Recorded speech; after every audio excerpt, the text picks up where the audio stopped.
Hello everyone, on a walkabout.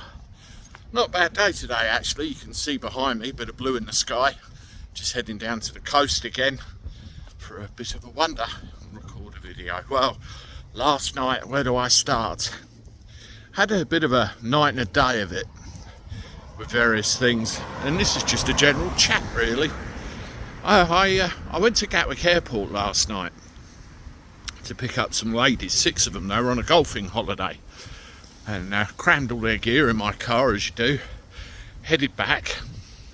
And the route I have to take is, if you're local you'll know this, is to go up the A249, up Detling Hill and through to the M2. Well, we went up the 249, up Detling Hill, heading for the M2, and then they'd shut the road. There was no access whatsoever to get back onto the M2. There was no warning whatsoever that they'd actually shut the thing, and the sat-nav recorded nothing whatsoever that they'd shut the thing.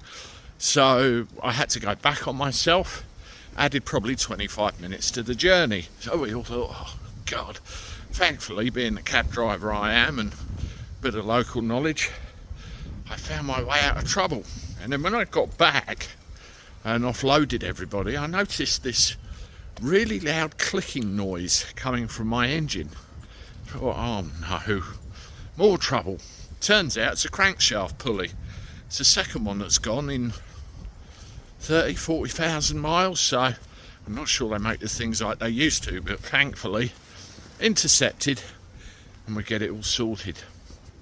As you know as well, I live in rented property, and every 6 months we get a visit from the letting agent just to make sure we haven't wrecked the place. We've got that coming soon, so it could be a bit of a mad cleaning session that my eldest son's already started, so we'll have to see what happens there. I don't like it really. It's like an intrusion every 6 months into your home, but I guess when you rent somewhere you've got to put up with it. It's the youngsters I feel sorry for, because, you know, my generation, I'm in my 40s, I wouldn't be able to afford anywhere. God knows what the young people will do, that's for sure. But there we are. I'll tell you the main thing that I had, the main gripe I had this last 12-24 hours is the NH-bloody-S. They really get on my nerves. I'll tell you for why.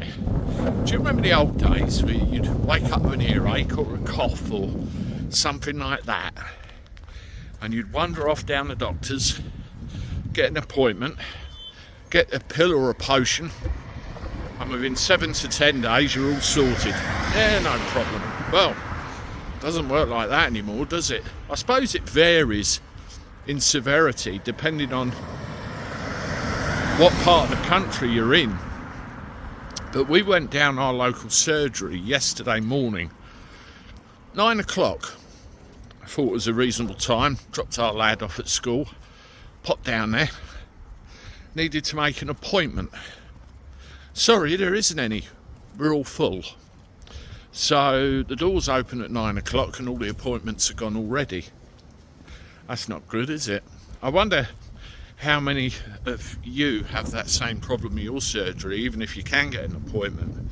And the other thing, I actually ran into somebody that I know, and she said if she needs a doctor's appointment, she goes down there at about 8 o'clock in the morning, and they're actually queuing around the car park waiting to get in the place. So that tells me massively oversubscribed and not enough doctors to cope with. Oh, there's a Royal Mail van. Not enough doctors to cope with everything that's going on. Same all around the country, isn't it? And then we wonder why the NHS is in the crisis it's in. I wonder how soon we will get this whole, oh, it's got to go private, it's not working anymore. Private healthcare.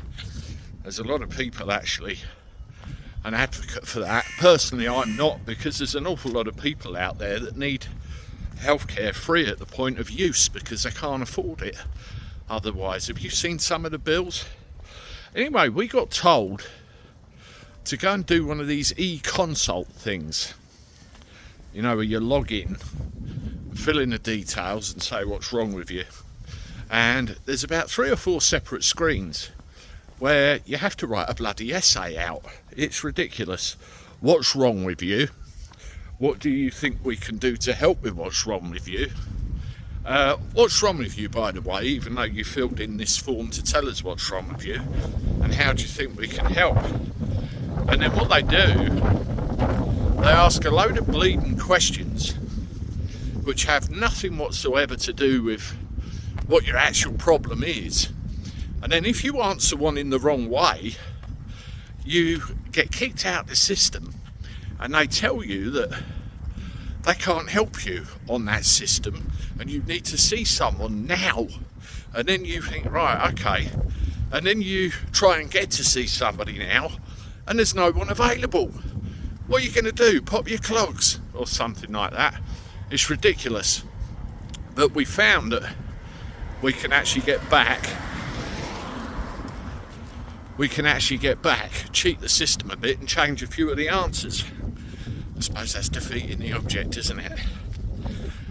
No, I'd rather get my car fixed, it's easier. If anybody has any crucial things wrong with them or any critical issues that they need sorting rapidly, you do wonder what chance people have got, particularly if it's very, very serious. Let me know what you think of all this in the comments below. And by God, they'll be sending electric ambulances to you next. Oh, I did a video on that as well, didn't I? Subscribe to the channel, hit the like button, share the hell out of my stuff. I look forward to talking to you again soon. Probably tomorrow, first thing, we'll do a comment readout video. I think that'll be good. Anyway, till then, toodaloo.